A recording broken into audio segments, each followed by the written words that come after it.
Bem, estamos estudando a satanologia.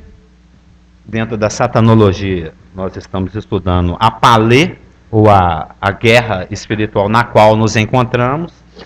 E dentro da guerra espiritual, nós estamos vendo as subdivisões dos exércitos de Satanás e de como ele tenta nos atacar e de que forma nos defendemos. E eu gostaria de reler com os irmãos alguns dos versículos do nosso texto, que está em Efésios 6. Efésios 6, 11, 12 e 13. Amém? Todo mundo já está lá? Efésios 6, 11, 12 e 13. Vamos ler o 10 também, né? Quanto ao mais, sede fortalecidos no Senhor e na força do seu poder. Revestivos de toda a armadura de Deus, para poderdes ficar firmes contra as ciladas, os métodos astutos e bem elaborados do diabo, as metodeias. Porque a nossa luta, a nossa palê, não é contra o sangue e a carne, e sim contra os derrotados que nós já temos estudado, que são os principados, os revestidos de poder, as potestades, os dominadores deste mundo tenebroso, os cosmocrátoras, e contra as forças espirituais do mal nas regiões celestes, que são os demônios cotidianos aí, né? Hoje entraremos no versículo 13. Portanto, tomai toda a armadura de Deus. Paulo está reenfatizando o que já foi dito no versículo 11. Revestivos de toda a armadura de Deus. Ele repete, né, diante da realidade espiritual exposta no versículo 12, ele repete no 13. Portanto, ou seja, consequentemente, tomai toda a armadura de Deus, para que possais resistir. Hoje nós vamos estudar o resistir. Resistir no dia mau. E depois de ter desvencido tudo, permanecer inabaláveis. Essa questão da resistência. Nós temos visto quais são as divisões que Satanás faz das suas hostes satânicas. Inclusive, a Elaine me fez uma pergunta já 2 vezes, na semana passada e uma outra semana anterior, se existe o demônio itinerante. Se existe o demônio que sai lá do seu domicílio, que sai lá do seu local de trabalho, né, e vai para outro lugar. Ela citou até uma expressão seguinte, muitas vezes, isso acontece, por exemplo, conosco, muitas vezes deve ter acontecido já com cada um de nós, pessoas incrédulas, parentes, ou mesmo irmãos, você visita um irmão ou é visitado por um irmão, e a pessoa fala assim, puxa, quando eu estou com você eu me sinto tão bem. Puxa, quando eu venho na sua casa eu sinto tanta paz. A nossa sogra, minha sogra, que é a mãe dela, fala isso, por exemplo. Ela gosta, né, do benefício da nossa presença, que ela que não é nascida de novo, é inquieta, atribulada, paranoica, cheia das coisas que Satanás coloca no coração dela. E como somos habitados pelo Espírito do Senhor, né, os vasos de barro que o Senhor escolheu, que somos nós, e Ele nos enche com o seu Espírito. Então o Espírito Santo do Senhor, cujo fruto a gente conhece através de Gálatas, que é alegria, amor, alegria, paz, benignidade, bondade, longanimidade, domínio próprio, aquelas coisas todas. Então essas coisas, foi dito também recentemente, que nós exalamos o bom perfume de Cristo, né?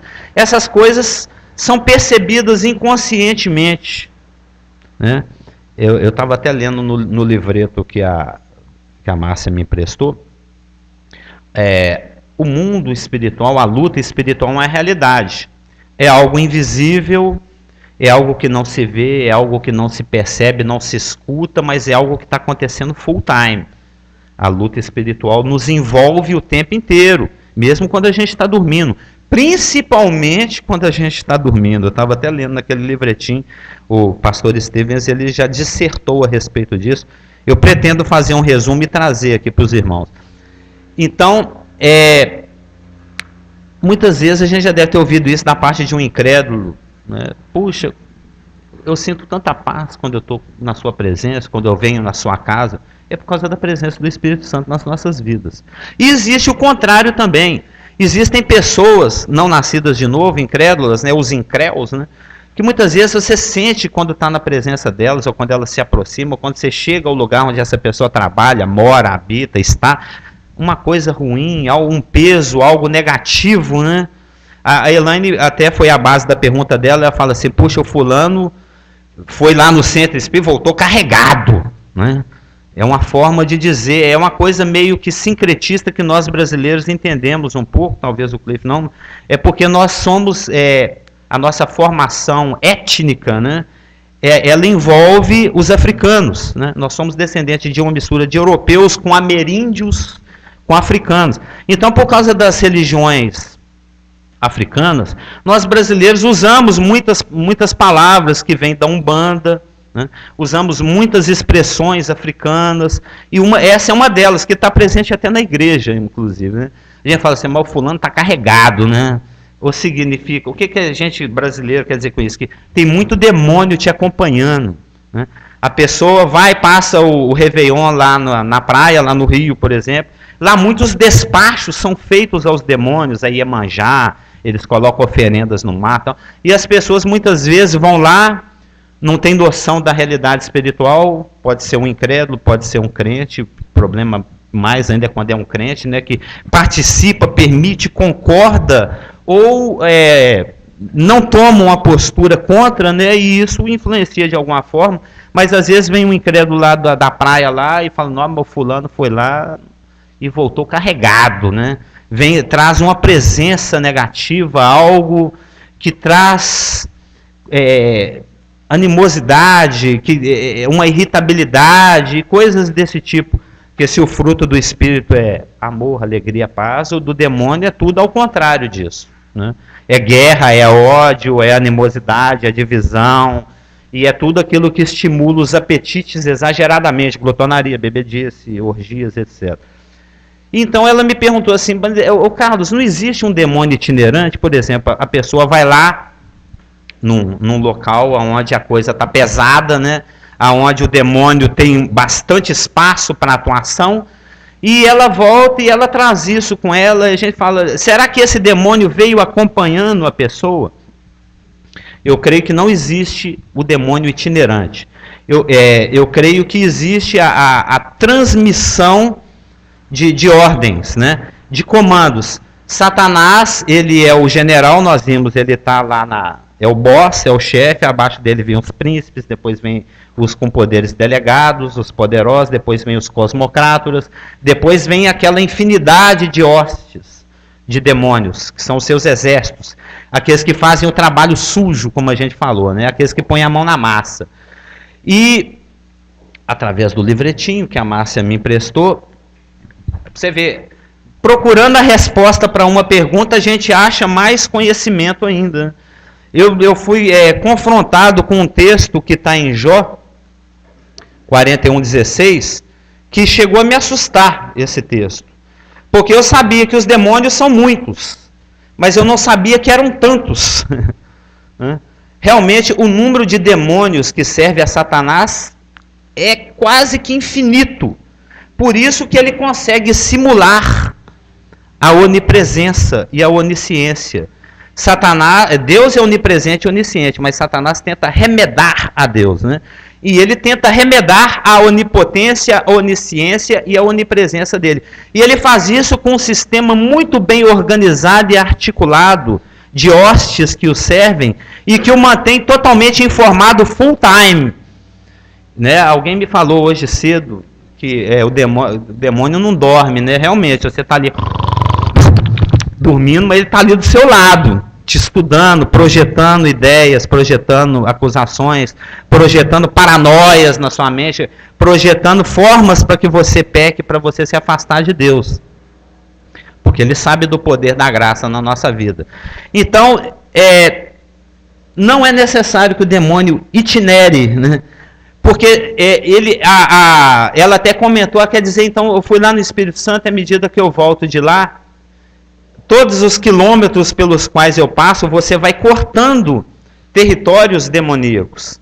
E um vai avisando ao outro quem você é e qual é o propósito de Satanás para a sua vida e de que maneira você deve executar esses planos de Satanás na vida daquela pessoa. Aquilo vai passando de um demônio para o outro. Falou, ó, entrou no seu território. Alô, câmbio, demônio G. É como que por osmose, vamos dizer assim. É como que por efeito dominó, né? Um dominó vai batendo no outro. As ordens de Satanás a seu respeito vão passando, porque ele está muito bem informado. Ele tem uma net, né, uma rede de informações gigantescas. Aí eu estava, eu não sei se os irmãos sabem, eu gosto muito de simbologia e tipologia bíblica. Né? E é óbvio, o dragão, os seres de escamas, eles tipificam a Satanás e suas hostes. Aí ela falou assim, por exemplo, aqui em Jó, o animal que está sendo citado, que tipifica a Satanás, é o crocodilo. O crocodilo é um dos símbolos de Satanás. Né? Aí ela falou, mas ali, como eu estou falando de demônio, ela me falou assim, mas aqui não está falando, não é de Satanás? Se está falando de Satanás, está falando do demônio. Se está falando do demônio, está falando de Satanás. Porque Satanás remeda a Deus.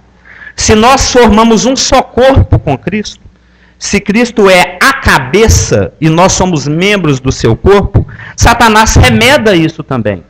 Então, quando alguém persegue um demônio, Satanás, entre aspas, vamos fazer uma analogia aqui, né? Eu vou lá e expulso um demônio. Aí Satanás aparece para você e pergunta assim, Pastor Geraldo, por que me persegues? Né?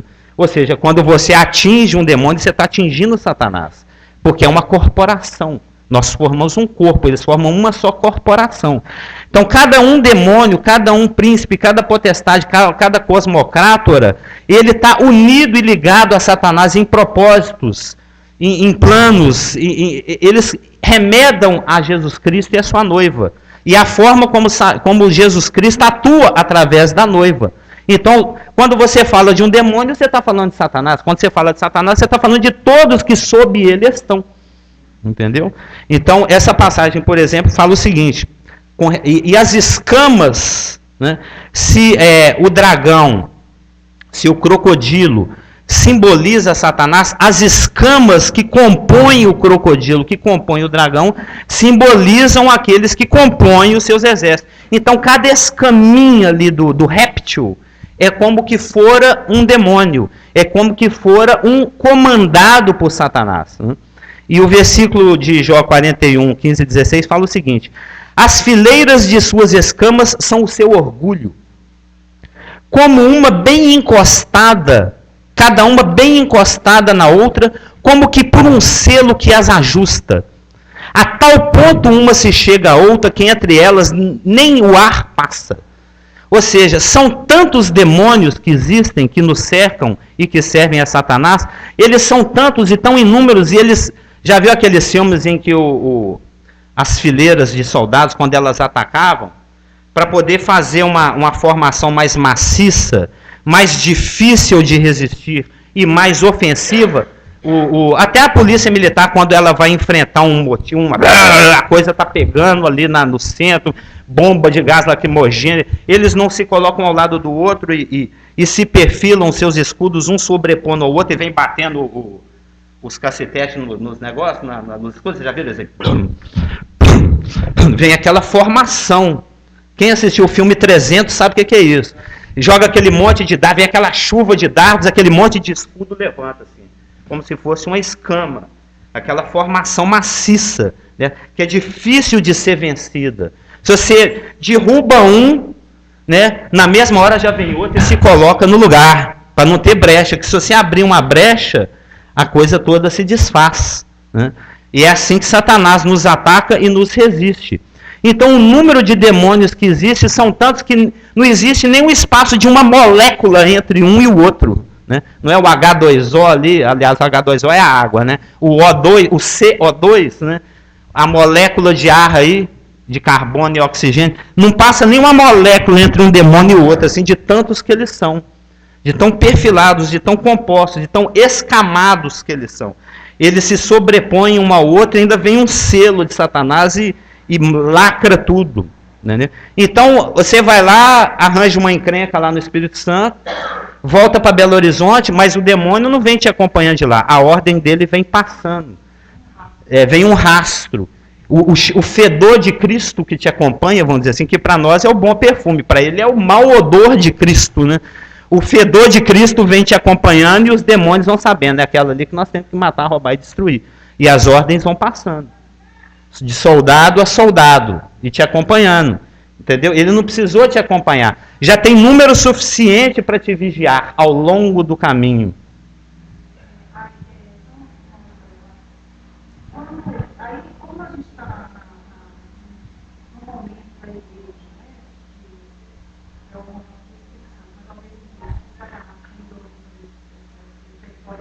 Claro. Ela está falando que o território é do inimigo, e é verdade. Nós estamos no campo do inimigo, avançando contra o inimigo para roubar despojos do inimigo, que são almas. Né? Nós vamos até falar disso se der tempo.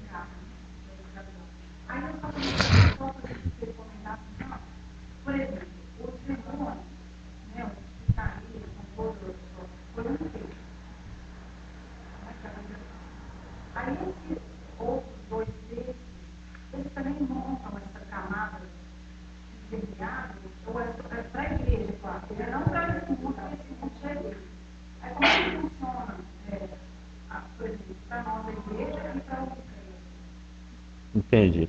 Olha, o que ela está perguntando é se existe um número tão grande indo contra, existe um número tão grande indo a favor? Né?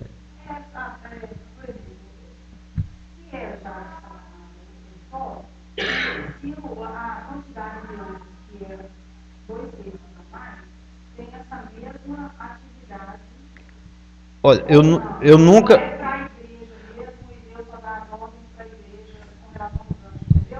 Olha, juntando o que a gente aprende em Daniel, eu nunca tinha pensado nisso, mas juntando o que a gente aprende em Daniel 10, lembra? Daniel, você está orando aí há 21 dias e foi difícil trazer a resposta, mas eu dei um jeito de brigar, abrir espaço e trazer a resposta para vocês. Isso foi na dispensação passada, né?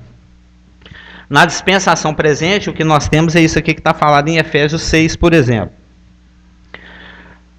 E o que nós temos em Hebreus que fala que os anjos são ministros enviados. Então a questão do enviado também remete à questão de Daniel 10. O que eu penso é, a presença maciça nesse... É porque o universo é como se fosse um grande templo. Né? Satanás servia lá no terceiro céu, que é os santos dos santos do universo, que é onde Deus habita. O céu sideral seria o santuário. Satanás, quando ele, até que se achou iniquidade em ti, né? Deus permitiu o comércio de Satanás, aí chegou um momento que ele falou, chega, basta, e expulsou Satanás de lá. Ele jogou Satanás de lá e os seus anjos vieram junto com ele. Ele foi jogado como que para o lado de fora do templo. Né? Esse primeiro céu, esse céu atmosférico que a gente lê aqui, né? Nas regiões celestes, né? Em Efésios 6:12, seria como que o átrio do templo. Satanás foi jogado para fora do templo. Ele está ali no átrio dos gentios, que são os céus atmosféricos. E aqui se tornou o território dele. Aqui é o quartel-general dele. É aqui onde ele atua, escraviza, mata, rouba e destrói. Eu creio que aqui é o território que foi dado por Deus a ele. E que os anjos, os que não caíram, eles guardam o seu próprio domicílio, eles ficam lá com Deus. Eu creio que particularmente não existem tantos anjos aqui na Terra, tantos quantos demônios existem. Eu creio que o número de demônios, de hostes, que essa coisa aqui é organizada e dominada por Satanás e os seus anjos. Mas a igreja foi dada como ponta de lança, né? Aquele rapaz lá do futebol americano, tem os que sai correndo com a bola e tem a turma que dá a proteção. A missão ofensiva, nós vamos até chegar nesses versículos, até os separei aqui, né? Eu gostaria muito de lê-los hoje, de Romanos, de 2 Coríntios. A missão ofensiva, Deus conta com a igreja para avançar no território de Satanás, que foi o que Cristo inicialmente fez. Esse território é do inimigo. Foi dado por permissão de Deus e por subtração a Adão, por engano. Ele roubou isso aqui do homem. Tudo isso me foi dado e eu dou a quem quiser. Não foi o que ele falou com Cristo? Então, quando Cristo veio aqui, ele estava invadindo o território alheio. Jesus Cristo veio aqui invadir. Ele é o valente que entra na casa do valente para roubar os despojos do valente. Né? Quais são os despojos? São as almas humanas. São aqueles que estão escravizados por Satanás. A gente aprendeu isso com o pastor Marcos quando a gente aprendeu Romanos. Você lembra quando a gente fazia IBPG? Isso aqui é um mercado de escravos, que tem um senhor tirano e mau que é Satanás. E Jesus Cristo foi o primeiro que veio aqui, meteu o pé na porta da gaiola, invadiu esse treco aqui e já foi roubando 11. Não 12, porque o outro fingiu que era dele, né, que era o Judas. E depois desses 11, a coisa foi se espalhando e chegou até nós. Hoje somos milhões, talvez. Né? Nós somos despojos de Cristo. Aqueles que ele entrou no mercado de Satanás e arrancou para o lado dele. E a nossa missão é continuar fazendo isso que Cristo começou, que é invadir o território de Satanás e roubar-lhe almas.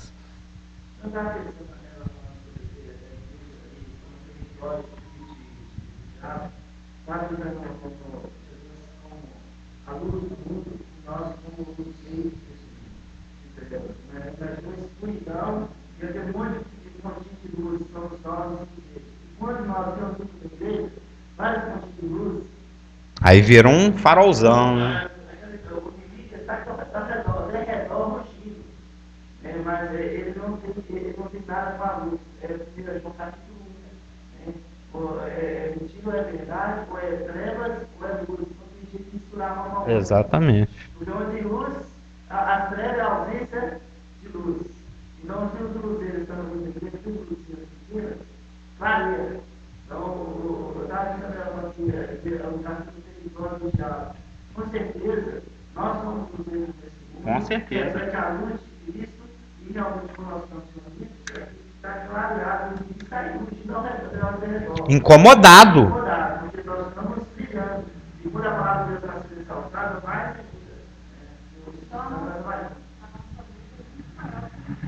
muito maior, muito maior. A gente, por exemplo, quando o meu vizinho lá cria galinha, né? Às vezes o bicho não está nem tão mal intencionado, ele fica ali, um gato, está só passando preguiçosamente, não está nem pensando em comer nada, não. Mas só dele estar ali presente, a galinhada já fica tudo incomodado. O crente entrou no território do inimigo, os demônios já estão... Opa, o que esse cara está fazendo aqui? Eu vou atrapalhar meu serviço, eu custei levantar esse castelo de destruição, lá vem esse cara chutar. Entendeu? Essa é a função do crente. É destruir as obras de Satanás pelo poder do Espírito Santo, avançando.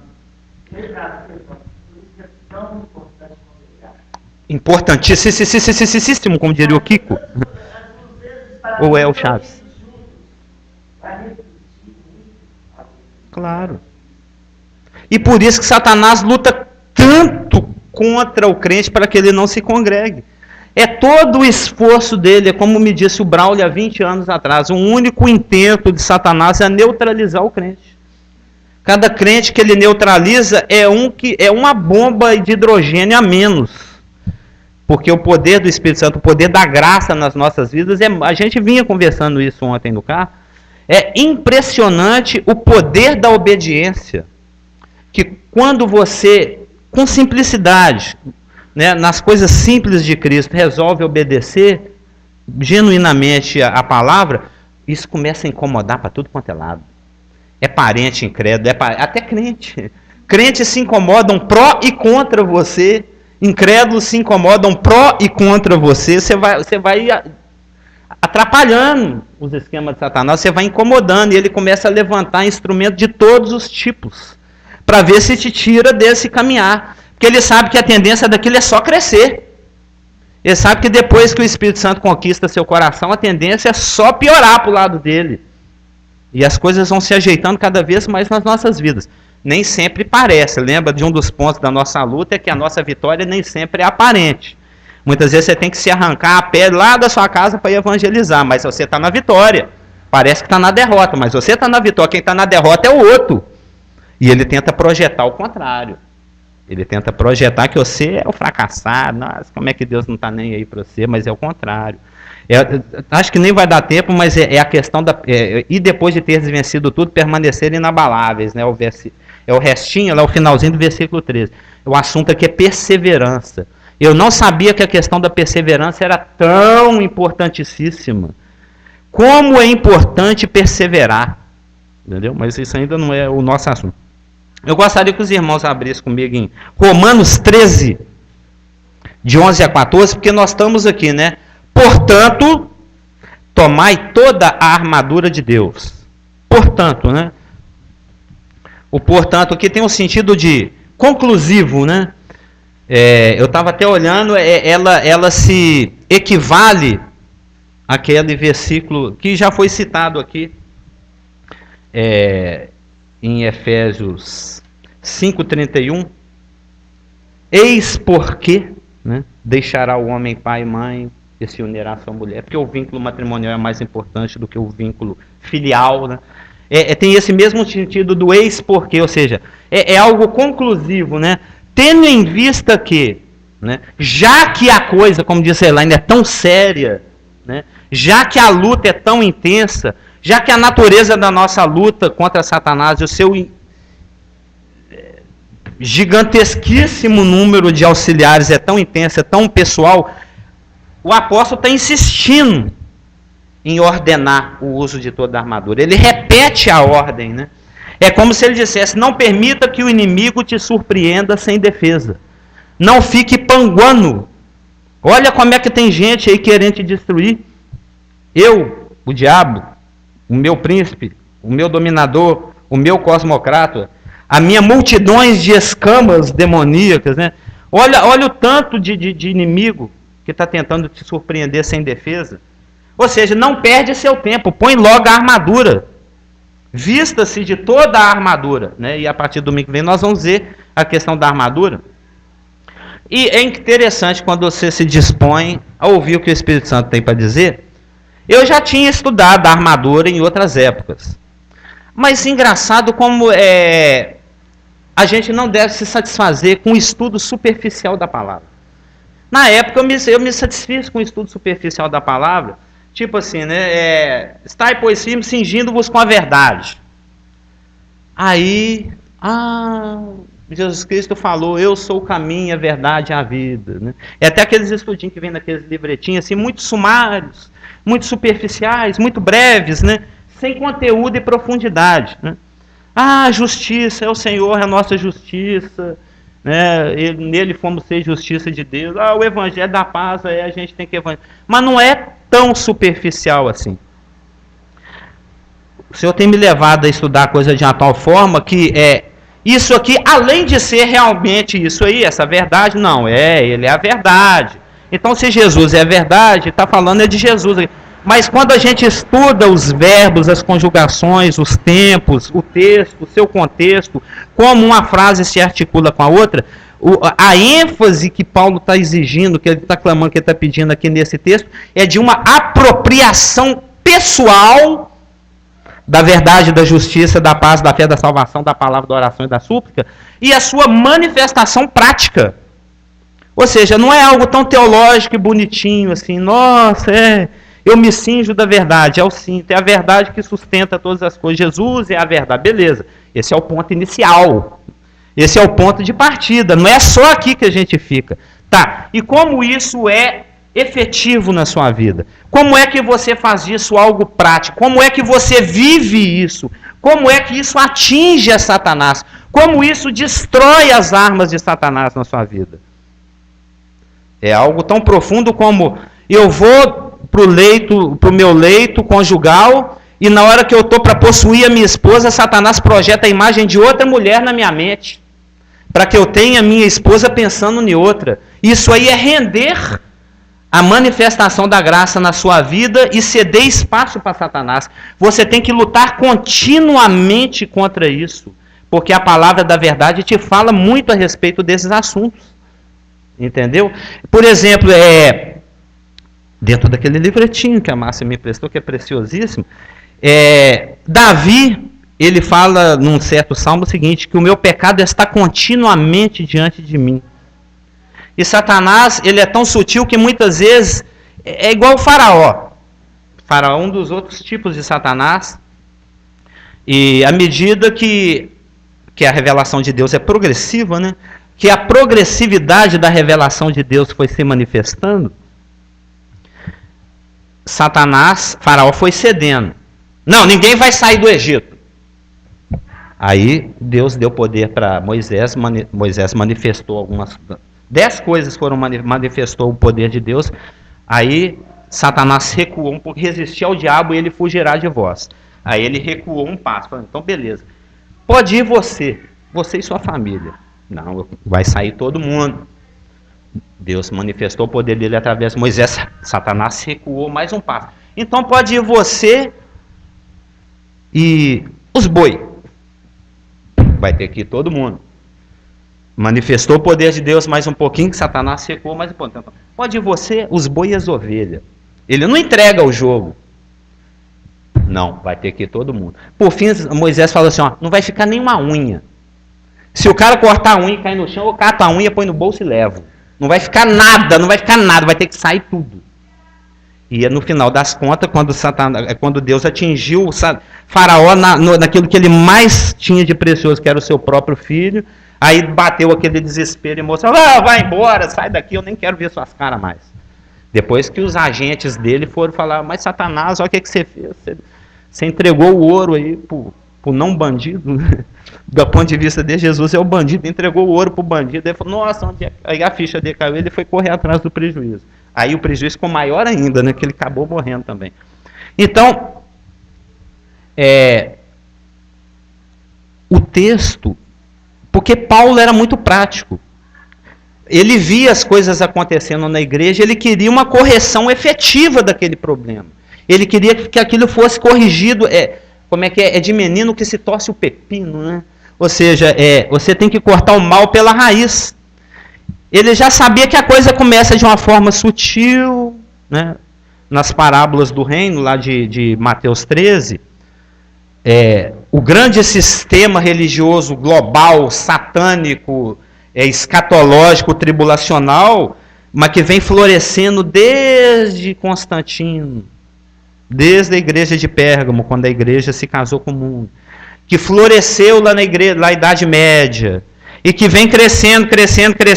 Hoje em dia está cheio dessas igrejas espírita pentecostal por aí, e que está se agrupando junto com o catolicismo e junto com esse lixo satânico, e que vai crescer, que vai virar uma árvore gigante lá na tribulação. E a besta e o anticristo vai usar desse sistema, vai deixar a mulher montar nas costas dele, mas depois ele vai derrubar a mulher de cima e vai destruir e catar os despojos dela, né? Isso aí é um assunto lá para a casa do pastor Geraldo daqui a uns 8 meses. Será que daqui a 8 meses a gente já está em Apocalipse 17? Daqui a um ano, não sei. Mas a coisa começa de forma sutil. Começa com a sementinha, uma árvorezinha ali. Você vê ali aquela coisa brotando ali entre as gretas do muro, ali entre os tijolos.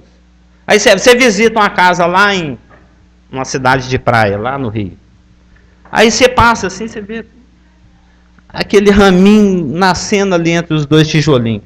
1 ano depois você volta, 2 anos depois você volta na capa, virou uma árvore. Cresceu, né? É igual esse rapaz aqui, disse que cabia na palma da mão, né? Hoje em dia já tem quase 2 metros de altura. E sabe-se lá onde vai parar. Ou seja, tudo evolui.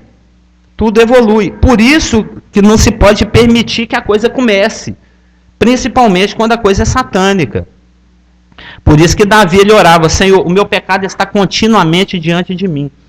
E Satanás, quando ele vê, puxa, o rapaz ali, ele está atento a essa questão de pecado, ele está sabendo que o pecado é algo que o separa de Deus, ele já percebeu que pecado é morte, ele está querendo crescer, ele está querendo evoluir, ele está querendo adorar, ele está querendo servir. Aí Satanás fica teológico. Satanás vira teólogo, Satanás vira pastor, Satanás vira conselheiro espiritual e começa a fazer com que você se preocupe com seus pecados do passado. Que você olha e fala, puxa vida, aí ele põe a paranoia, ele põe a culpa, ele põe o remorso, ele fica projetando coisas no seu consciente, no seu inconsciente, a respeito do quanto que você já pecou, quanto você está pecando, mas não é isso que Deus está preocupado. Deus está preocupado com o próximo pecado que você vai pecar. Porque o seu pecado está continuamente diante de você e você tem que tomar uma postura agora para definitivamente começar a vencer aquilo. porque você peca, remeda o que pecou. Peca, remeda. Isso é Satanás, está do jeito que Satanás gosta. Não, beleza, Deus perdoa, então pode continuar pecando. Você peca, mas remeda, que treca, conserta, a hora, beleza, foi consertado. Mas você vai... Tem que ser tomada uma decisão no seu coração. Você tem que se definir a respeito daquele pecado. Porque ele continuamente vai estar diante de você, te cerceando, tenazmente te puxando. Então você tem que tomar uma decisão. Não, a partir de agora, diante desse tipo de assunto, eu tomei uma postura. Senhor, isso tem dominado a minha vida, o meu coração, mas eu quero ficar livre disso. E você vai cair mais umas 2, 3, 4 mil vezes, mas você já tomou uma decisão de ficar livre daquilo. E Deus vai trabalhando no seu coração. Porque agora existe helicrineia, agora existe sinceridade, agora existe disposição, agora existe vontade, agora você já não gosta daquele pecado. Porque tem às vezes que você não peca mais, mas você ainda continua gostando. E vai ter um momento ou outro em que Deus vai permitir, porque Ele sabe de tudo, Ele esquadrinha, Ele corta em pedaços bem pequenininhos o seu coração, e Ele sabe o que está em cada célula cardíaca, muscular, né? Então Ele sabe, espiritual, então Ele sabe, fala, puxa, ele não está pecando mais, mas a qualquer momento ele peca de novo naquilo. É só ele ficar em desgosto com alguma coisa, é só ele se frustrar com alguma coisa, é só ele ouvir algo que ele não gosta de ouvir, que ele cai naquela de novo. Então Deus está sempre preocupado em corrigir a origem do problema. O que te leva a querer pecar aquele pecado. Porque ele sempre, continuamente, vai estar diante de você. Então você tem que solucionar aquilo em Cristo. E eu gostaria de ler com os irmãos a respeito dentro da o nosso assunto, né? Portanto, tomai toda a armadura. Ou seja, é necessário não perder tempo. Resolver pôr a armadura toda. E que armadura é essa? Que armadura é essa? É algo teológico? É algo assim tópico? É algo... Que armadura é essa? Romanos 13, de 11 a 14. Eu brinquei com um pastor ontem que eu ia chegar em casa e ia preparar a escola dominical. Você acredita que eu fiquei mesmo? Eu já tinha algo preparado e o senhor me desviou para preparar isso que está sendo dito aqui. Não é? Ficamos até 1 da manhã. Eu até mandei um e-mail para você, já era bem tarde, agradecendo a musiquinha. Aí pus aquela musiquinha para rodar lá até 1 da manhã. Ficamos ouvindo aquela musiquinha até lá para 1h30 da manhã. E a Marluz fazendo unha e eu preparando o estudo, mas ela vai coletando os benefícios, né? Nossa, olha o que eu vi aqui. Aí eu falo para ela. Ela recebe as coisas em primeira mão. Romanos 13, de 11 a 14. Que tem a ver com aquilo que o pastor falou dentro do carro, hein? Nossa, é verdade. Essas coisas vão acontecendo. Romanos 13, de 11 a 14, diz o seguinte. E digo isso, a vós outros que conheceis o tempo, está falando para nós. Vocês que estão acordados aí, né? E digo isso a vós outros que conheceis o tempo. Já é hora de vos despertardes do sono. Um dia a gente pode estudar o sono aqui, né? Isso a gente articula lá com Tessalonicenses. Existem 3 tipos de sono. O sono natural, aquele que a gente ronca mesmo, né, o fisiológico. Existe o sono escatológico, que é aquele do qual o Senhor vai nos despertar. Aliás, vai despertar os que já morreram em Cristo, né? Que é lá para a ressurreição, de Coríntios 15, etc. E existe esse sono aqui, que é o sono do panguá espiritual. É o sono do... Seria como seria o sono moral, o sono ético, o sono de quem não está sabendo o que está acontecendo, que não tem muita noção da realidade espiritual, que não tem muita noção da palê, não tem muita noção da intensidade da guerra espiritual e que está brincando de crente aí, mal sabe que aquelas coisas que ele se permite pecar, o tanto que isso está destruindo a vida dele, o casamento, os filhos, as descendências, o neto, o bisneto, a casa, as finanças, o mundo espiritual, o avanço do reino de Cristo, o avanço da igreja, o corpo local, a articulação com os irmãos, Jesus Cristo e o bimá. E depois a eternidade, e depois a sua coroa. A coisa vai afetando. Começa com um pecadinho e afeta a eternidade inteirinha, daqui a 5.000 anos. Quando você estiver servindo Cristo lá na Nova Jerusalém. É de menino que se corta o pepino. E digo isso a vós outros que conheceis o tempo, né? Que está lúcido, que está acordado. Já é hora de vos despertardes do sono. Esse sono aí, o sono moral, vamos dizer assim, né? Porque a nossa salvação está agora mais perto do que quando no princípio cremos. Vai alta a noite, vem chegando o dia. A gente entende esse linguajar escatológico, né? Deixemos, pois, as obras das trevas e revistamo-nos das armas da luz. Está falando da armadura. Andemos dignamente, como em pleno dia, apesar de estar de noite. É a questão da luzinha. O mundo está em trevas, mas você é um pedacinho do dia andando na noite, né? Você é um pedacinho de sol de pleno dia andando em plena trevas e escuridão. É quando você se veste das armas da luz, né? As armas da luz é a armadura. É se vestir do próprio Jesus Cristo. É você permitir que o Espírito Santo produza Jesus Cristo em você. É a pessoa olhar para você e falar, eu estou olhando para Jesus Cristo. Eu tive essa nítida impressão, foi a coisa mais impressionante da minha vida, foi quando eu conheci o pastor Stevens. Que a gente estava lá naquele andar lá em cima da rua Curitiba, e ele estava fazendo uma pregação, e Satanás usou uma pessoa incrédula, um visitante que estava ali, estava lá o Ulisses, eu não sei se o Cliff estava, pastor Marcos, eu estava, várias pessoas, era aquele ambiente pequenininho, lembra lá em cima, onde a gente prestava culto? Lá na Curitiba, lá naquele último andar, o pastor esteve assim pertinho de nós, ele nem fica no púlpito, ele pegou a Bíblia e ficou lá assim perto da primeira fileira, falando assim bem presentemente. E ele estava falando sobre a Trindade, e uma pessoa perguntou assim, puxa, mas o Filho não tem ciúme do Espírito Santo, o Espírito Santo não tem ciúme do Filho, ou o Filho não tem ciúme do Pai? Né? Tipo assim, o Espírito Santo não fica com ciúme do pai bajular tanto o filho, vamos dizer assim. Foi uma pergunta capciosa, né? Uma pergunta maldosa que a pessoa fez. Ele meio que se convulsionou, assim, ele ficou meio que emotivo, assim, meio que lacrimejou e falou assim, olha, a humildade que existe entre as pessoas da Trindade é tanta que o desejo de cada um deles é que o outro esteja à frente. Mas eles entraram em acordo em que Cristo é que os represente. Foi uma coisa assim, muito show de se falar. Você calou a boca do cara. Ou na hora que eu ouvi aquilo, eu nunca tive tanta impressão de estar na presença de Jesus Cristo em pessoa, pela sabedoria, pela mansidão, pela forma não agredida que ele não se sentiu agredido. É igual Jesus Cristo, eu penso que ele respondia, as pessoas iam com aquelas perguntas mais destrutivas, Satanás usando as pessoas para tentar destruir Jesus e seu ministério, e ele, como o pastor falou ontem no carro, ele via o valor e a preciosidade de uma vida. E como o objetivo é ganhar aquela vida, ele não se ofendia com os argumentos. Ele não estava preocupado se o ladrão estava querendo era agredi-lo, ofendê-lo. Ele queria ganhar aquelas duas almas. Ele queria partir do mundo com aqueles dois. Vamos nós dois lá para o paraíso, gente? Vem comigo. Mas um quis, o outro não quis. Jesus Cristo está sempre olhando o valor da vida.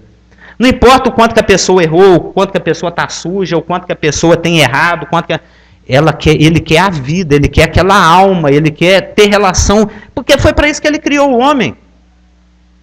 Por que ele vai se perder em detalhes? Por que eu vou brigar tanto com a Marlúcia ou você com seus filhos? Por questões menores? O que importa é o vínculo de amor, de união, a unidade que existe entre nós. Entendeu? Então é tão besta, é tão infantil, é tão sonolento se perder em detalhes. Não, mas ele usa camisa azul, eu detesto quando ele vem pregar com aquela gravata, mas não, o outro, a Bíblia dele é toda arriscada. Entendeu? Perder, isso é Satanás agindo na sua vida. Você se deixa, permitindo que Satanás quebre a unidade da graça no nosso meio, do amor, do vínculo de amor. Porque teve um escritor pagão antigo que escreveu, nossa, veja com que amor eles se amam. Eles sendo jogados lá na igreja de Esmirna, eles sendo jogados para os leões, e mesmo assim um protegendo o outro, entendeu? O outro se punha na frente do grupo para que o leão o pegasse primeiro. E ele falou, puxa, existe amor até na hora da mais terrível aflição. Era o que impactava o mundo na época, por isso que 1/3 do planeta foi ganho pelo cristianismo, por isso que Satanás teve que agir daquela forma violenta, é porque o amor, a unidade que existia entre os cristãos era tão exagerada, era tão do Espírito Santo, que isso estava arrebentando com o império do mal. E ele teve que tomar medidas extremas, executá-los. E é isso que Satanás quer que nós percamos, a unidade em amor, o vínculo da paz.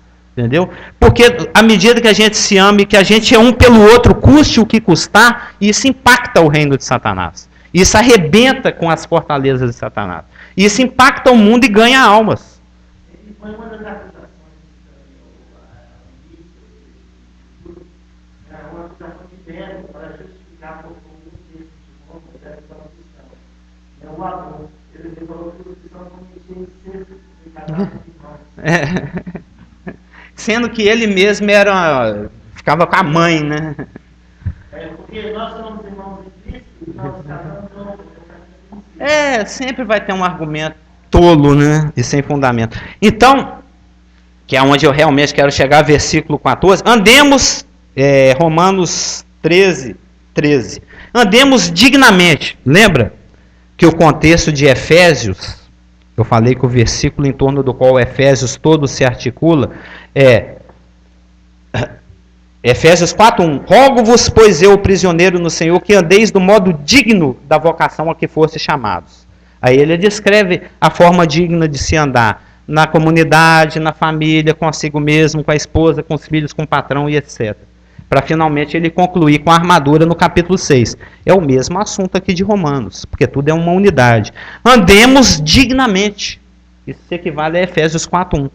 Como em pleno dia, não em orgias e bebedices, não em impudicícias e dissoluções. Impudicícias são sujeiras sexuais, né? Não em contendas e ciúmes, mas revestivos do Senhor Jesus Cristo. E nada disponhais para a carne no tocante às suas concupiscências, que acabaram de ser descritas. Isso é que é vestir a armadura. É você ter a disposição de permitir que o Espírito Santo manifeste o caráter de Cristo em e através de você. Porque isso é que vai impressionar as pessoas.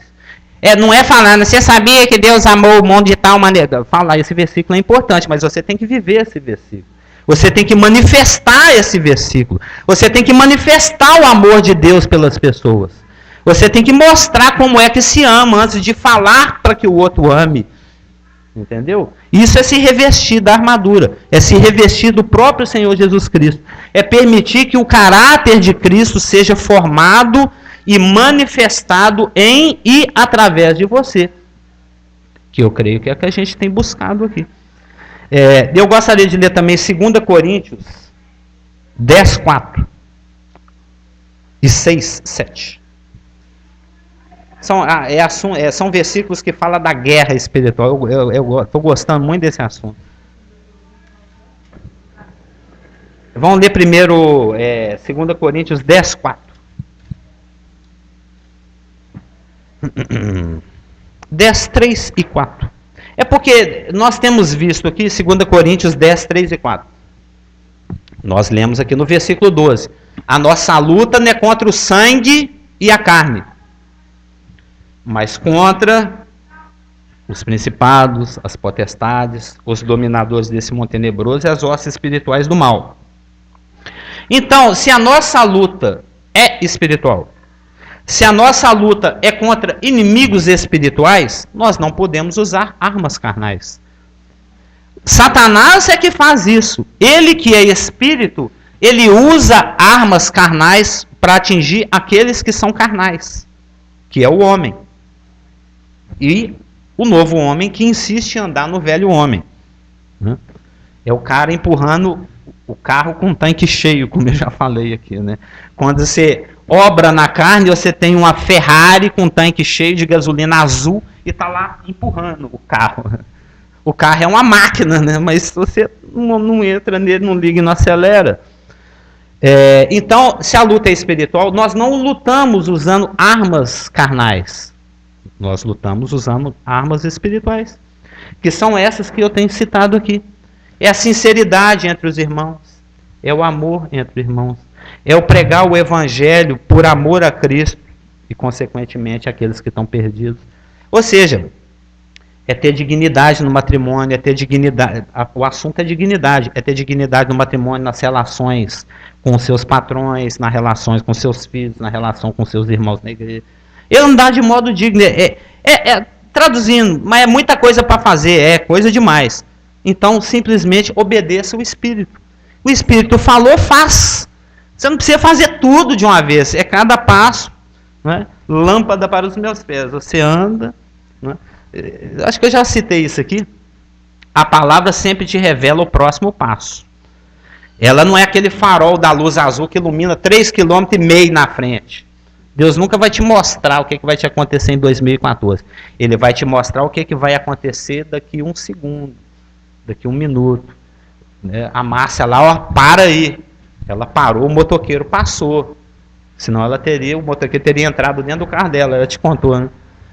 Então, se não tinha contado, desculpa porque eu dedei, não, mas já tinha contado. Entendeu? Então, que lâmpada para os meus pés é a tua palavra. Ele te revela aquele passo, aí a luz andou com você. Aí já iluminou o próximo passo. Ele não ilumina 2 passos, né? Aquela lâmpada, né? A candeia. Então, se a nossa luta é espiritual, a gente não usa armas carnais para lutar contra inimigos espirituais. Nós usamos armas espirituais. 2 Coríntios 10, 3 e 4 diz o seguinte. Porque, embora andando na carne, não militamos segundo a carne. Porque as armas da nossa luta, da nossa milícia, não são carnais, e sim poderosas em Deus, para destruir fortalezas, anulando nós enganos, sofismas, e toda altivez que se levante contra o conhecimento de Deus, a palavra revelada, que a gente rema no dia a dia, né? E levando cativo todo pensamento à obediência de Cristo. Isso que é a parte importante. E levando cativo, porque Satanás trabalha na mente. Isso foi falado tantas vezes na Comum. Ele trabalha na mente. Então, o mais importante se proteger é a mente, com a palavra. E a palavra te revela o que fazer. E quando você faz, você obedece. E se você obedece é porque você está amando. Vós sereis meus amigos se fizerdes o que eu mando. João 15. E levando cativo todo pensamento à obediência de Cristo. E estando com aquela disposição, se não pintou pecado, eu corto na hora. Né? E estando prontos para punir toda desobediência, uma vez completa a vossa submissão. Aí nós caímos de novo lá no Efésios 6,13c, que nós vamos ver na semana que vem. E depois de ter desvencido tudo, permanecer inabaláveis, que é a questão da perseverança. Isso foi o 10. 4. Vamos lá agora no 6,7 para fechar, né? Que diz o seguinte. Agora vamos... 6,6 em seguinte. Na pureza, no saber, na longanimidade, na bondade, no Espírito Santo e no amor não fingido. Na palavra da verdade, no poder de Deus, pelas armas da justiça, quer ofensivas, quer defensivas. Então nós vamos entrar no estudo da armadura propriamente dita, e nós vamos ver que cada arma, ela é simultaneamente defensiva e ofensiva. Porque na semana que vem, quando nós estudarmos para que possais resistir, a palavra antistenai, ela depois ela é expandida para estenai. Então ela tem o sentido de não somente fazer resistência ao ataque, mas após ter resistido, avançar. Entendeu? Podemos orar? Pai amado e querido,